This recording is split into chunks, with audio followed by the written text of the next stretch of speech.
Começa agora um programa que traz tudo sobre o livro mais lido em todos os tempos. Apresentamos O Som do Livro.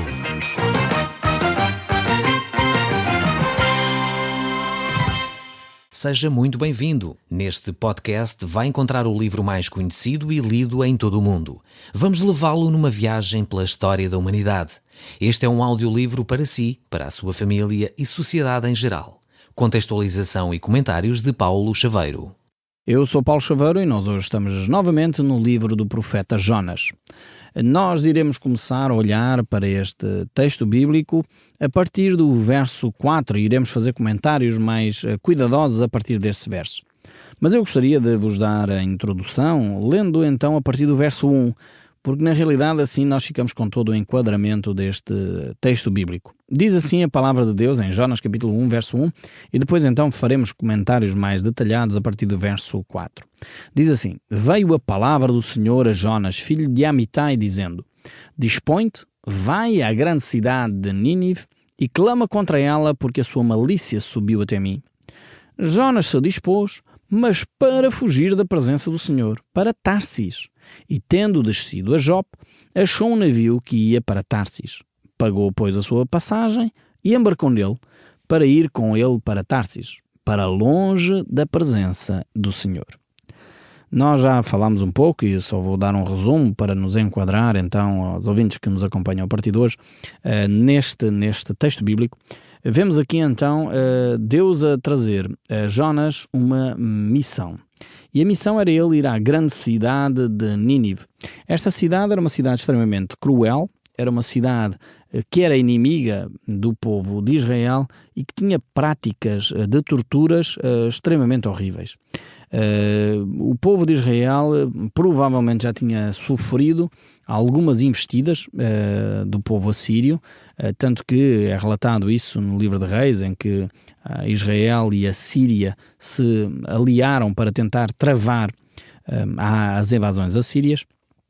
Mas a Assíria era de facto a grande superpotência daquela época e Deus estava atento a esta situação. E por isso mesmo Deus envia então o profeta Jonas como missionário, podemos dizer assim, a esta cidade, a ir a um povo e com uma missão transcultural.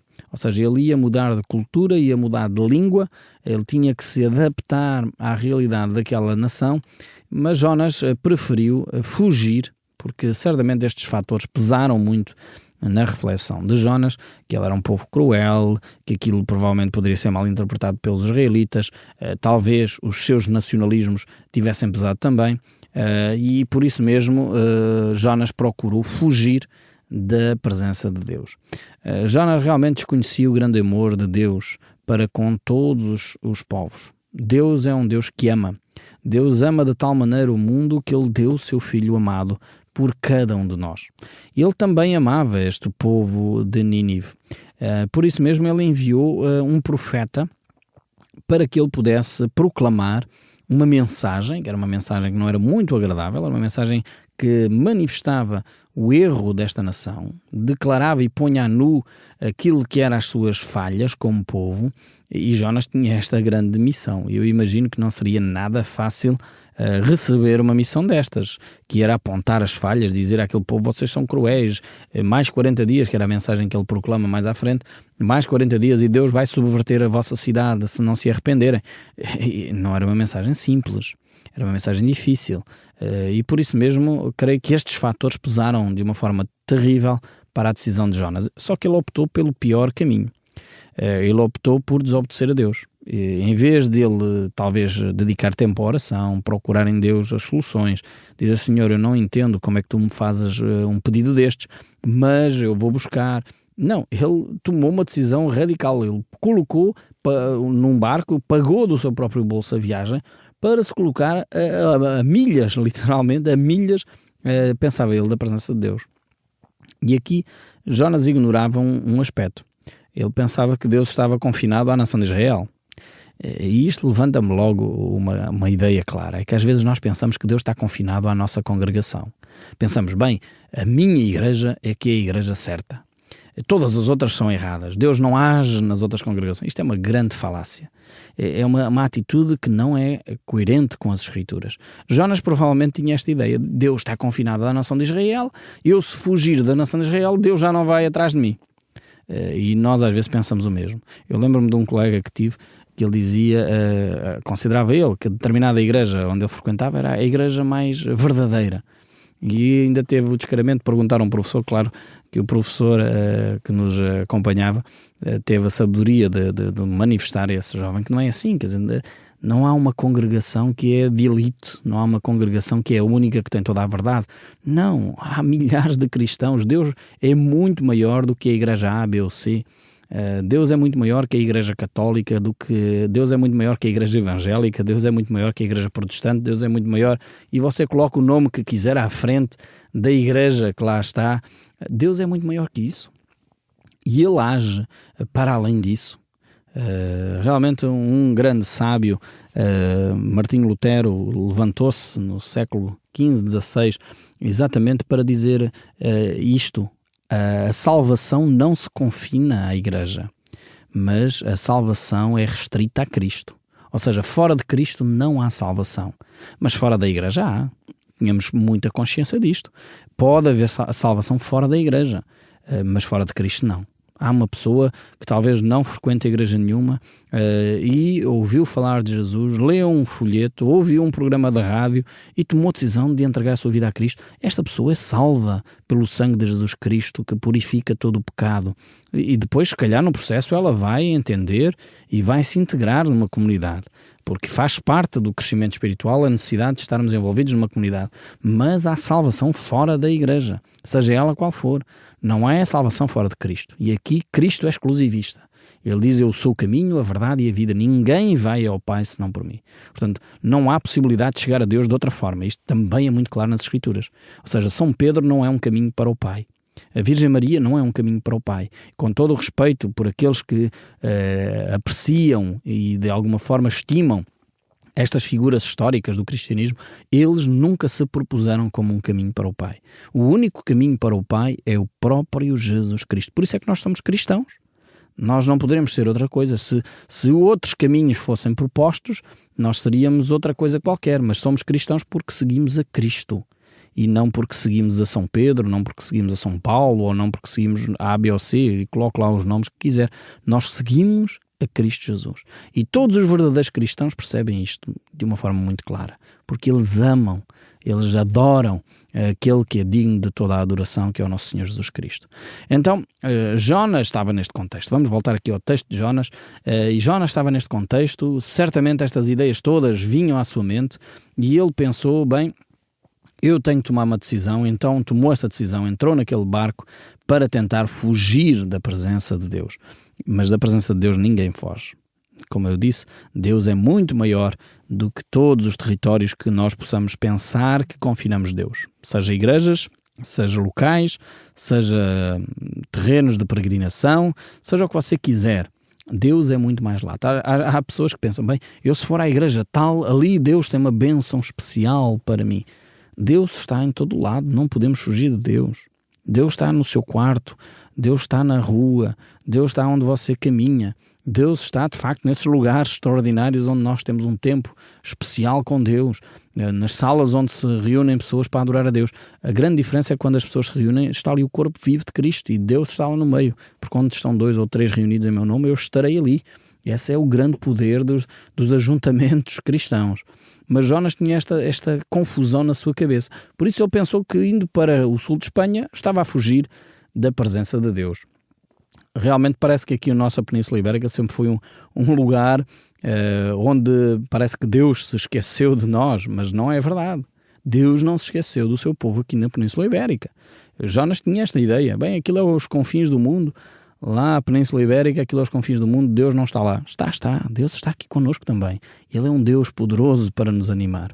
E então veja o que é que acontece. Deus não desiste de Jonas, apesar desta atitude de Jonas. Verso 4.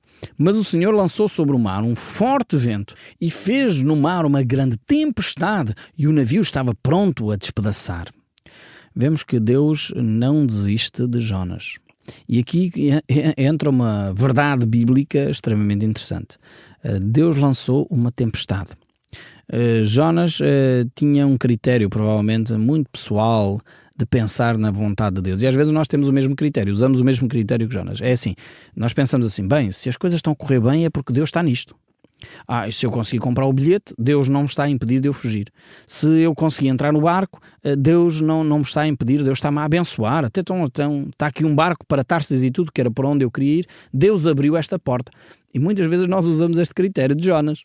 Pensamos, bem, esta situação está-se a resolver e então significa que Deus está a abençoar isto.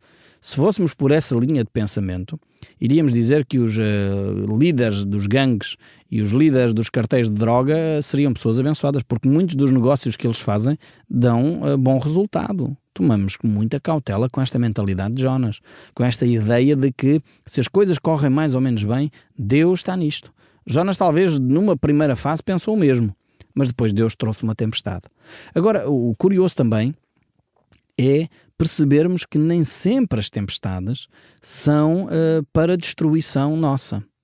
Este é um aspecto interessante, é que Deus trouxe esta tempestade a Jonas para ver se ele refletia sobre a sua vida. E um terceiro aspecto ainda interessante ligado com esta questão é que muitas vezes a nossa desobediência a Deus afeta terceiros.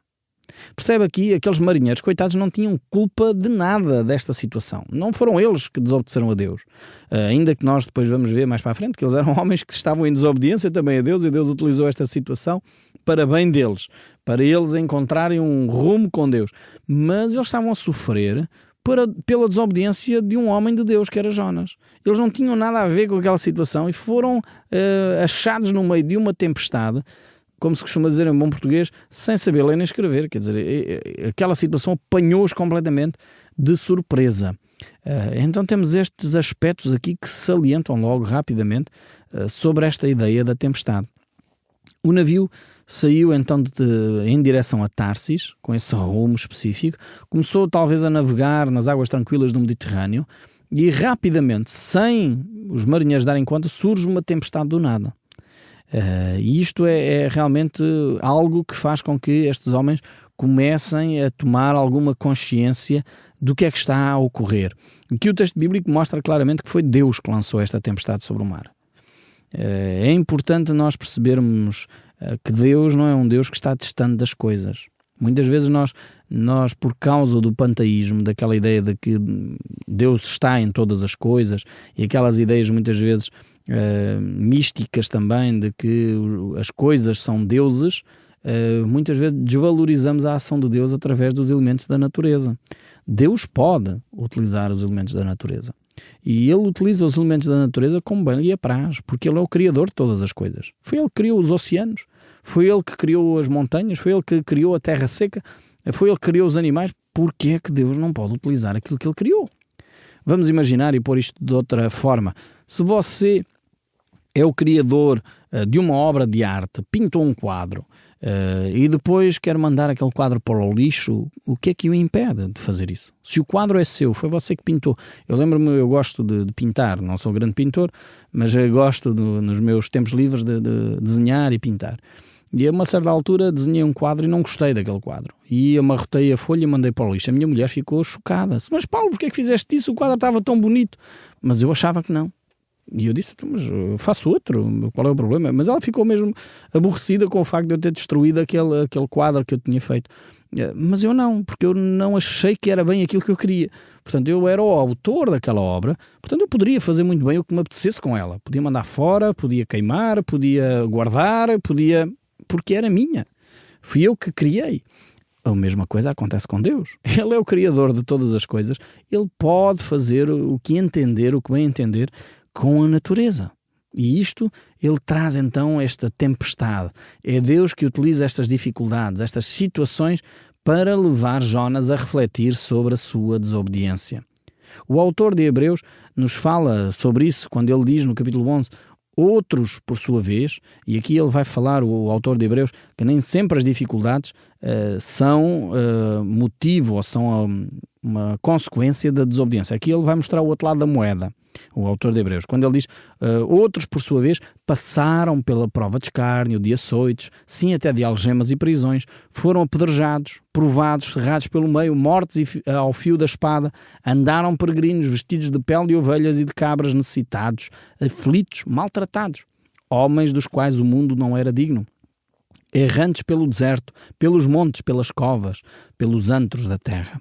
E aqui o autor de Hebreus está a dizer que há tempestades na nossa vida que vêm porque nós somos obedientes. Temos estes dois aspectos que nós temos que ter sempre em consideração. Há tempestades que vêm à nossa vida por desobediência, mas há tempestades que vêm à nossa vida quando estamos em obediência a Deus. E então é importante percebermos porque é que as tempestades vêm à nossa vida. Muitas vezes, quando elas surgem à nossa vida, ou é porque Satanás as promove, ou é porque Deus quer levar-nos a um patamar mais elevado da nossa fé. E por isso mesmo Ele permite que determinadas situações ocorram na nossa vida. Aqui no caso de Jonas era claramente identificado como uma desobediência a Deus. E aliás, como diz as Escrituras, dura coisa é cair nas mãos do Deus vivo. Então esta tempestade abate-se repentinamente sobre aquele navio, e o propósito era claramente repreender a Jonas para ver se ele mudava de atitude. E o verso 5 diz: então os marinheiros, cheios de medo, clamaram cada um a seu Deus e lançaram ao mar a carga que estava no navio para aliviarem do peso dela. Agora veja bem a atitude de Jonas. Jonas, porém, havia descido ao porão e se tinha deitado e dormia profundamente. A tempestade tinha sido enviada por causa de Jonas. Esses homens inocentes, não tinham nada a ver com este assunto, estavam aflitos, cheios de medo, e começaram cada um a procurar soluções por si próprio, aos seus deuses, diz aqui.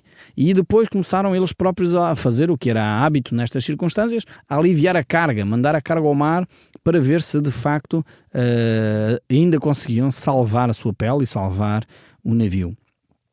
Então, muitas vezes, nós somos surpreendidos por este tipo de tempestades na nossa vida, e eu creio que temos aqui uma lição para retirar. Nós deveríamos lançar as nossas cargas, como diz Jesus, sobre o próprio Jesus.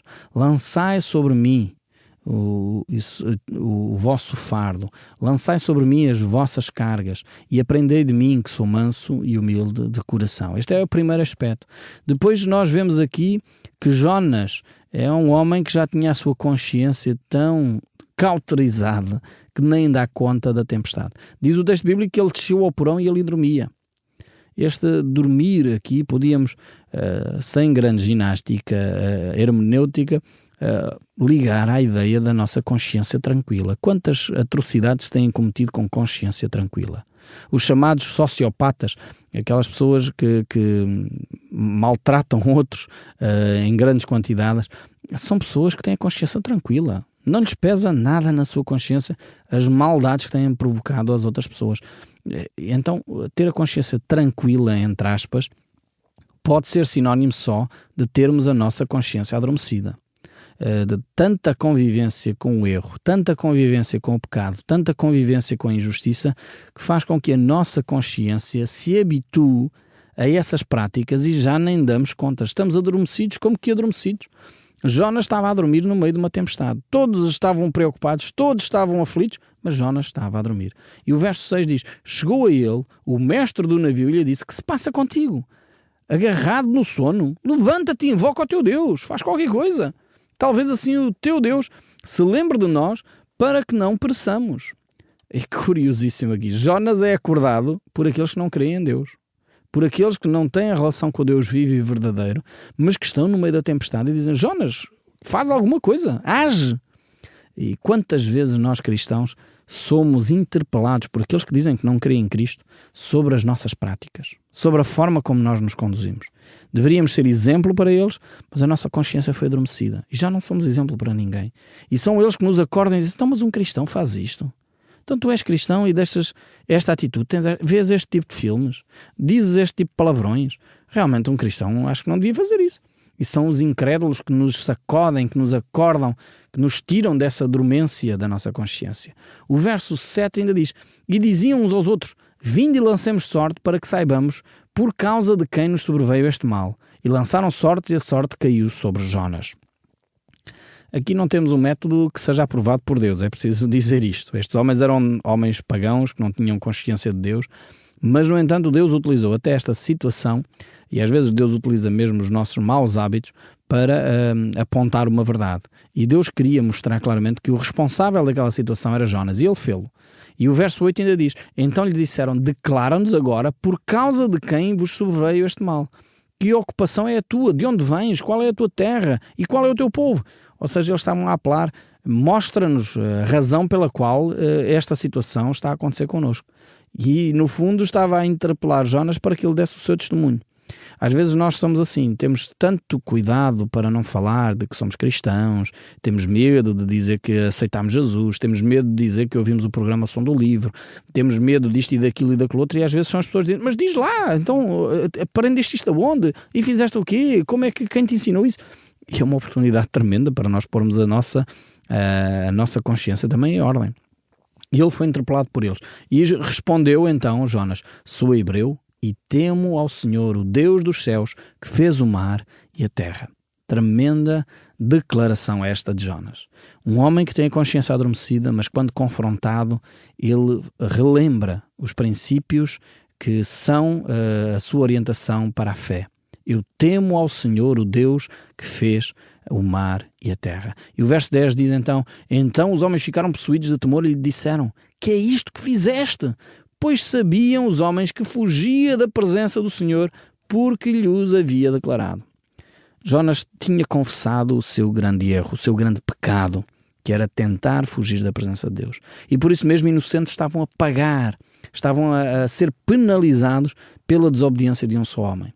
E isto é uma lição tremenda, nós devíamos retirar esta lição. Não pensemos nós, mas isso é só sou eu desobedeci a Deus e eu assumo as minhas consequências. Mentira! Outras pessoas vão sofrer com o seu pecado. Pessoas inocentes, que não têm nada a ver com o assunto, vão ficar privadas de ouvir o seu testemunho. Vão ficar privadas de ver quem Deus é, vão ficar privadas ou vão sofrer consequência da sua tempestade, vão sofrer talvez problemas financeiros, vão sofrer porque estão a ajudá-lo e você está com um problema de saúde ou outra coisa qualquer, fruto da sua desobediência a Deus, e isso vai influenciar a vida de outros. Então eles ficaram cheios de medo, e o verso 11 diz: disseram-lhe, que faremos para que o mar se acalme, porque o mar se ia tornando cada vez mais tempestuoso. Eles perguntam, então, e agora? O que é que nós vamos fazer? Respondeu-lhe Jonas: tomai-me e lançai-me ao mar, e o mar se acatará. Veja bem a atitude deste homem. Realmente, em vez de ele ter admitido o seu erro, confessar o seu pecado a Deus, voltar-se para Deus, ele prefere morrer a obedecer. Eu espero sinceramente que você não seja deste género como Jonas. Muitos de nós dizemos, eu quebro, mas não vergo. Não deveríamos ser assim. Jonas preferia morrer a obedecer. O Som do Livro, uma produção da Rádio Transmundial de Portugal.